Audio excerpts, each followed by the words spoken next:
Chapter 7 Portals into the Unmanifested. I can feel the energy inside my body, especially in my arms and legs, but I don't seem to be able to go more deeply as you suggested earlier.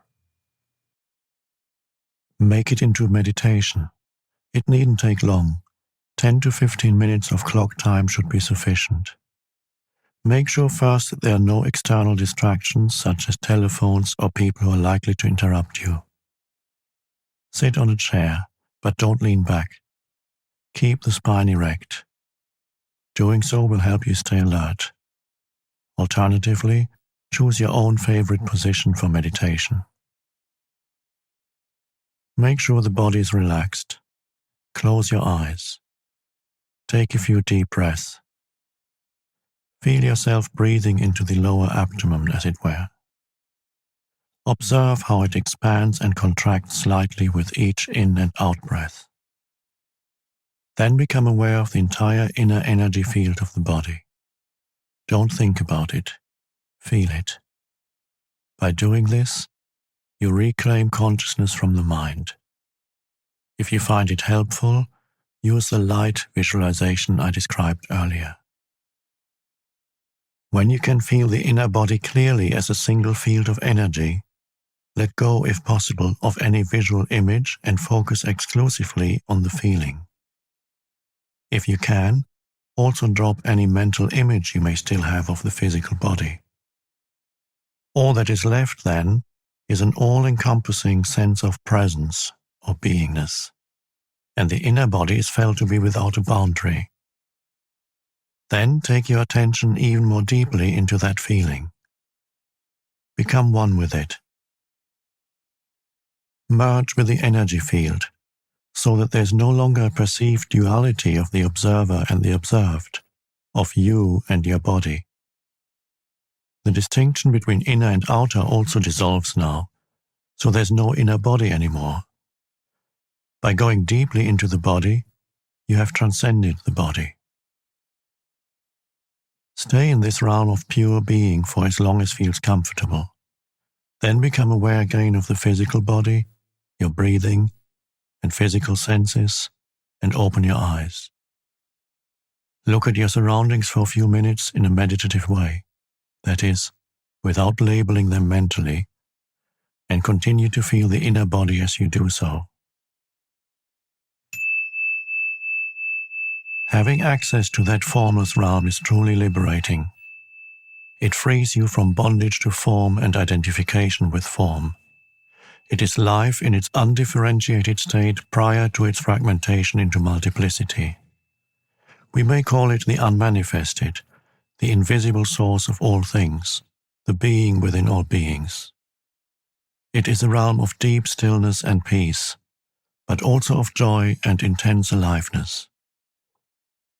Whenever you are present, you become transparent, to some extent, to the light, the pure consciousness that emanates from this source. You also realize that the light is not separate from who you are, but constitutes your very essence. Is the unmanifested what in the East is called chi, a kind of universal life energy? No, it isn't. The unmanifested is the source of chi. Chi is the inner energy field of your body. It is the bridge between the outer you and the source. It lies halfway between the manifested, the world of form, and the unmanifested. Chi can be likened to a river or an energy stream. If you take the focus of your consciousness deeply into the inner body, you are tracing the course of this river back to its source. Chi is movement, the unmanifested is stillness. When you reach a point of absolute stillness, which is nevertheless vibrant with life, you have gone beyond the inner body and beyond chi to the source itself, the unmanifested. Chi is the link between the unmanifested and the physical universe. So if you take your attention deeply into the inner body, you may reach this point, this singularity, where the world dissolves into the unmanifested and the unmanifested takes on form as the energy stream of Qi, which then becomes the world. This is the point of birth and death. When your consciousness is directed outward, mind and world arise. When it is directed inward, it realizes its own source and returns home into the unmanifested. Then, when your consciousness comes back to the manifested world, you reassume the form identity that you temporarily relinquished. You have a name, a past, a life situation, a future. But in one essential respect, you are not the same person you were before. You will have glimpsed a reality within yourself that is not of this world, although it isn't separate from it, just as it isn't separate from you. Now let your spiritual practice be this. As you go about your life, don't give 100% of your attention to the external world and to your mind. Keep some within. I've spoken about this already. Feel the inner body even when engaged in everyday activities, especially when engaged in relationships or when you're relating with nature. Feel the stillness deep inside it. Keep the portal open. It is quite possible to be conscious of the unmanifested throughout your life. You feel it as a deep sense of peace somewhere in the background, a stillness that never leaves you, no matter what happens out here. You become a bridge between the unmanifested and the manifested, between God and the world. This is the state of connectedness with the source that we call enlightenment. Don't get the impression that the unmanifested is separate from the manifested. How could it be? It is the life within every form, the inner essence of all that exists. It pervades this world. Let me explain. You take a journey into the unmanifested every night when you enter the phase of deep, dreamless sleep. You merge with the source. You draw from it the vital energy that sustains you for a while when you return to the manifested, the world of separate forms. This energy is much more vital than food. Man does not live by bread alone. But in dreamless sleep, you don't go into it consciously. Although the bodily functions are still operating, you no longer exist in that state. Can you imagine what it would be like to go into dreamless sleep with full consciousness? It is impossible to imagine it, because that state has no content. The unmanifested does not liberate you until you enter it consciously. That's why Jesus did not say, "The truth will make you free," but rather, "You will know the truth, and the truth will make you free." This is not a conceptual truth. It is the truth of eternal life beyond form, which is known directly or not at all. But don't attempt to stay conscious in dreamless sleep. It is highly unlikely that you will succeed. At most, you may remain conscious during the dream phase, but not beyond that. This is called lucid dreaming, which may be interesting and fascinating, but it is not liberating. So use your inner body as a portal through which you enter the unmanifested, and keep that portal open so that you stay connected with the source at all times. It makes no difference as far as the inner body is concerned, whether your outer physical body is old or young, frail or strong. The inner body is timeless. If you are not yet able to feel the inner body, use one of the other portals, although ultimately they are all one. Some I have spoken about at length already, but I'll mention them again briefly here. The now can be seen as the main portal. It is an essential aspect of every other portal, including the inner body. You cannot be in your body without being intensely present in the now. Time and the manifested are as inextricably linked as are the timeless now and the unmanifested.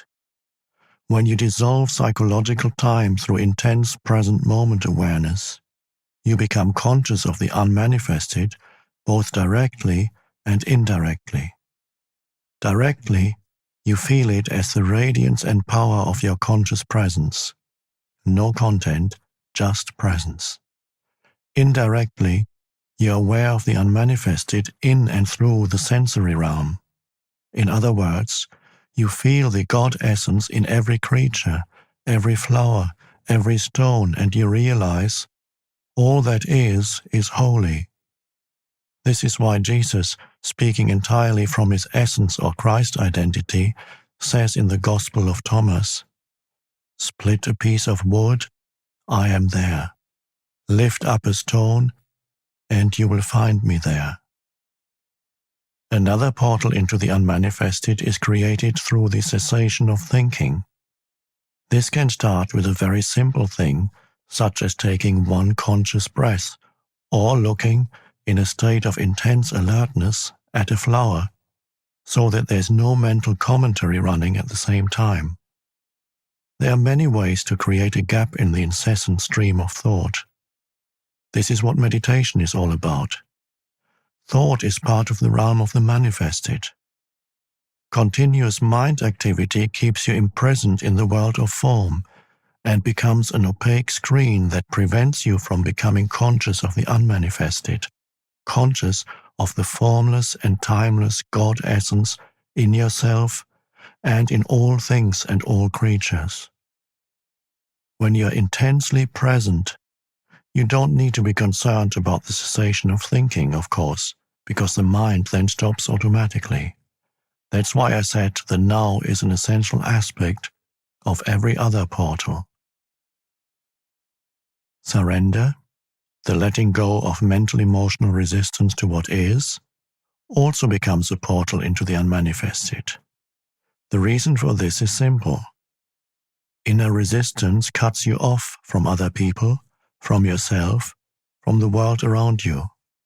It strengthens the feeling of separateness on which the ego depends for its survival. The stronger the feeling of separateness, the more you're bound to the manifested, the world of separate forms. The more you're bound to the world of form, the harder and more impenetrable your form identity becomes. The portal is closed, and you are cut off from the inner dimension, the dimension of depth. In the state of surrender, your form identity softens and you become somewhat transparent, as it were, so the unmanifested can shine through you. It's up to you to open a portal in your life that gives you conscious access to the unmanifested. Get in touch with the energy field of the inner body, be intensely present, disidentify from the mind, surrender to what is. These are all portals you can use, but you only need to use one. Surely love must also be one of those portals? No, it isn't. As soon as one of the portals is open, love is present in you as the feeling realization of oneness. Love isn't a portal. It's what comes through the portal into this world. As long as you are completely trapped in your form identity, there can be no love. Your task is not to search for love, but to find a portal through which love can enter. Are there any other portals apart from those you just mentioned? Yes, there are. The unmanifested is not separate from the manifested. It pervades this world, but it is so well disguised that almost everybody misses it completely. If you know where to look, you'll find it everywhere. A portal opens up every moment. Do you hear that dog barking in the distance? Or that car passing by? Listen carefully. Can you feel the presence of the unmanifested in that? You can't? Look for it in the silence out of which the sounds come and into which they return. Pay more attention to the silence than to the sounds. Paying attention to outer silence creates inner silence. The mind becomes still. A portal is opening up. Every sound is born out of silence, dies back into silence, and during its lifespan is surrounded by silence. Silence enables the sound to be. It is an intrinsic but unmanifested part of every sound, every musical note, every song, every word. The unmanifested is present in this world as silence. This is why it has been said that nothing in this world is so like God as silence. All you have to do is pay attention to it. Even during a conversation, become conscious of the gaps between words, the brief silent intervals between sentences. As you do that, the dimension of stillness grows within you. You cannot pay attention to silence without simultaneously becoming still within. Silence without, stillness within. You have entered the unmanifested. Just as no sound can exist without silence, nothing can exist without no thing, without the empty space that enables it to be. Every physical object or body has come out of nothing, is surrounded by nothing, and will eventually return to nothing. Not only that, but even inside every physical body, there's far more nothing than something. Physicists tell us that the solidity of matter is an illusion. Even seemingly solid matter, including your physical body, is nearly 100% empty space. So vast are the distances between the atoms compared to their size. What is more, even inside every atom there's mostly empty space. What is left is more like a vibrational frequency than particles of solid matter, more like a musical note. Buddhists have known that for over 2,500 years. Form is emptiness. Emptiness is form, states the Heart Sutra, one of the best-known ancient Buddhist texts. The essence of all things is emptiness. The unmanifested is not only present in this world as silence, it also pervades the entire physical universe as space, from within and without. This is just as easy to miss as silence. Everybody pays attention to the things in space, but who pays attention to space itself? You seem to be implying that emptiness or nothing is not just nothing, that there is some mysterious quality to it. What is this nothing?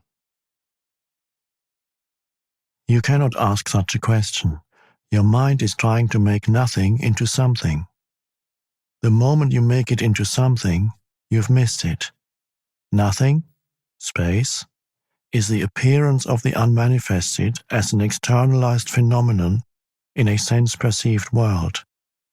That's about as much as one can say about it, and even that is a kind of paradox. It cannot become an object of knowledge. You can't do a PhD on nothing. When scientists study space, they usually make it into something and thereby miss its essence entirely.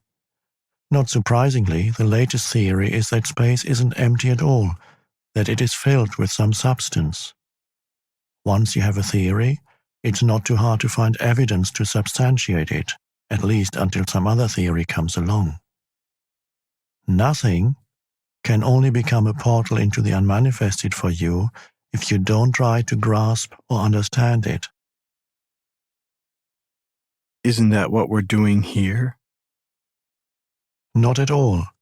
I'm giving you pointers to show you how you can bring the dimension of the unmanifested into your life. We're not trying to understand it. There's nothing to understand. Space has no existence. To exist literally means to stand out. You cannot understand space because it doesn't stand out. Although in itself it has no existence, it enables everything else to exist. Silence has no existence either, nor does the unmanifested. So what happens if you withdraw attention from the objects in space and become aware of space itself? What is the essence of this room? The furniture, pictures, and so on are in the room, but they are not the room. The floor, walls, and ceiling define the boundary of the room, but they are not the room either. So what is the essence of the room? Space, of course. Empty space. There would be no room without it. Since space is nothing, we can say that what is not there is more important than what is there. So become aware of the space that is all around you. Don't think about it. Feel it, as it were. Pay attention to nothing. As you do that, a shift in consciousness takes place inside you. Here's why. The inner equivalent to objects in space, such as furniture, walls, and so on, are your mind objects, thoughts, emotions, and the objects of the senses. And the inner equivalent of space is the consciousness that enables your mind object to be, just as space allows all things to be. So if you withdraw attention from things, objects in space, you automatically withdraw attention from your mind objects as well. In other words, you cannot think and be aware of space, or of silence for that matter. By becoming aware of the empty space around you, you simultaneously become aware of the space of no mind, of pure consciousness, the unmanifested. This is how the contemplation of space can become a portal for you. Space and silence are two aspects of the same thing, the same no thing.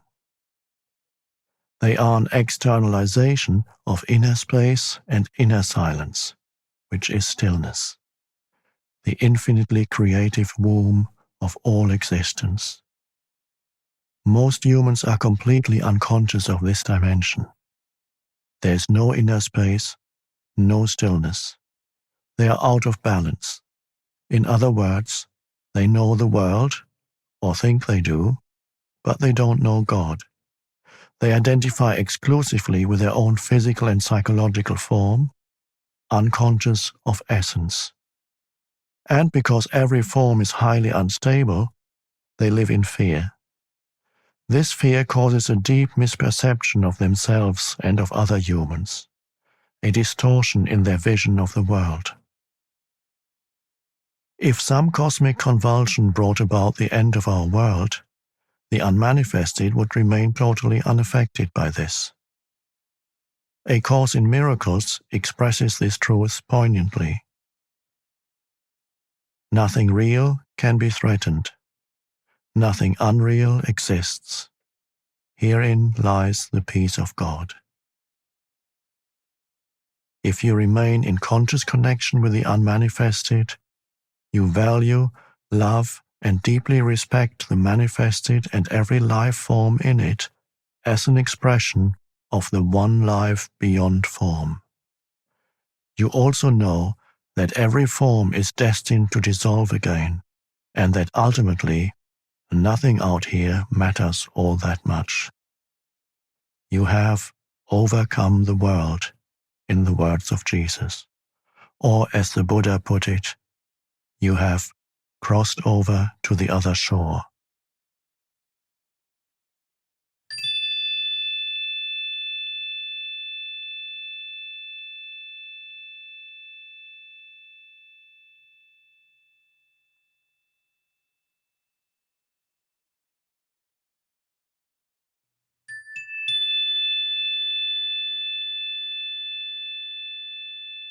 Now consider this.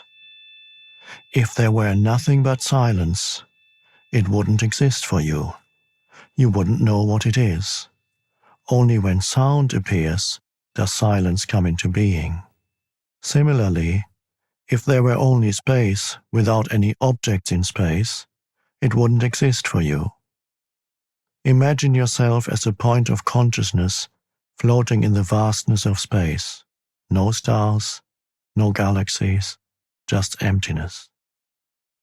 Suddenly, space wouldn't be vast anymore. It would not be there at all. There would be no speed, no movement from here to there. At least 2 points of reference are needed for distance and space to come into being. Space comes into being the moment the one becomes two. And as two become the 10,000 things, as Lao Tse calls the manifested world, space becomes more and more vast. So world and space arise simultaneously. Nothing could be without space, yet space is nothing. Before the universe came into being, before the Big Bang, if you like, there wasn't a vast empty space waiting to be filled. There was no space, as there was no thing. There was only the unmanifested, the One. When the One became the 10,000 things, suddenly space seemed to be there and enabled the many to be. Where did it come from? Was it created by God to accommodate the universe? Of course not.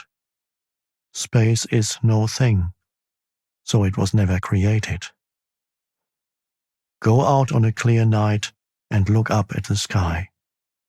The thousands of stars you can see with the naked eye are no more than an infinitesimal fraction of what is there. 1,000 million galaxies can already be detected with the most powerful telescopes. Each galaxy an island universe containing thousands of millions of stars. Yet what is even more awe-inspiring is the infinity of space itself, the depth and stillness that allows all of that magnificence to be. Nothing could be more awe-inspiring and majestic than the inconceivable vastness and stillness of space. And yet, what is it? Emptiness. Vast emptiness. What appears to us as space in our universe perceived through the mind and the senses is the unmanifested itself, externalized. It is the body of God. And the greatest miracle is this: that stillness and vastness that enables the universe to be is not just out there in space. It is also within you. When you are utterly and totally present, you encounter it as the still inner space of no mind. Within you, it is vast in depth, not in extension. Spatial extension is ultimately a misperception of infinite depth, an attribute of the one transcendental reality. According to Einstein, space and time are not separate. I don't really understand it, but I think he is saying that time is the fourth dimension of space. He calls it the space-time continuum. Yes, what you perceive externally as space and time are ultimately illusory, but they contain a core of truth. They are the two essential attributes of God, infinity and eternity, perceived as if they had an external existence outside you. Within you, both space and time have an inner equivalent that reveals their true nature as well as your own. Whereas space is the still, infinitely deep realm of no mind, the inner equivalent of time is presence, awareness of the eternal now. Remember that there is no distinction between them. When space and time are realized within as the unmanifested, no mind and presence, external space and time continue to exist for you, but they become much less important. The world, too, continues to exist for you, but it will not bind you anymore. Hence, the ultimate purpose of the world lies not within the world, but in transcendence of the world. Just as you would not be conscious of space if there were no objects in space, the world is needed for the unmanifested to be realized. You may have heard the Buddhist saying, "If there were no illusion, there would be no enlightenment." It is through the world and ultimately through you that the unmanifested knows itself. You are here to enable the divine purpose of the universe to unfold. That is how important you are. Apart from dreamless sleep, which I mentioned already, there is one other involuntary portal. It opens up briefly at the time of physical death. Even if you have missed all the other opportunities for spiritual realization during your lifetime, one last portal will open up for you immediately after the body has died. There are countless accounts by people who had a visual impression of this portal as radiant light, and then returned from what is commonly known as a near-death experience. Many of them also spoke of a sense of blissful serenity and deep peace. In the Tibetan Book of the Dead, it is described as the luminous splendor of the colorless light of emptiness, which it says is your own true self. This portal opens up only very briefly, and unless you have already encountered the dimension of the unmanifested in your lifetime, you will likely miss it. Most people carry too much residual resistance, too much fear, too much attachment to sensory experience, too much identification with the manifested world. So they see the portal, turn away in fear, and then lose consciousness. Most of what happens after that is involuntary and automatic. Eventually, there will be another round of birth and death. Their presence wasn't strong enough yet for conscious immortality. So going through this portal does not mean annihilation? As with all the other portals, your radiant true nature remains, but not the personality. In any case, whatever is real or of true value in your personality is your true nature shining through.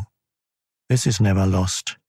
Nothing that is of value, nothing that is real, is ever lost.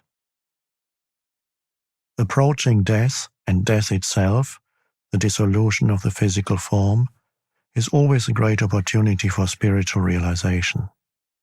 This opportunity is tragically missed most of the time, since we live in a culture that is almost totally ignorant of death, as it is almost totally ignorant of anything that truly matters.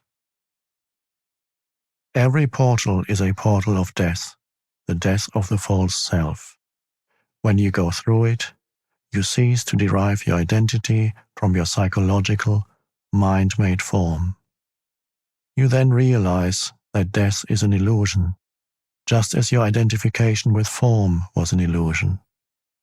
The end of illusion, that's all that death is.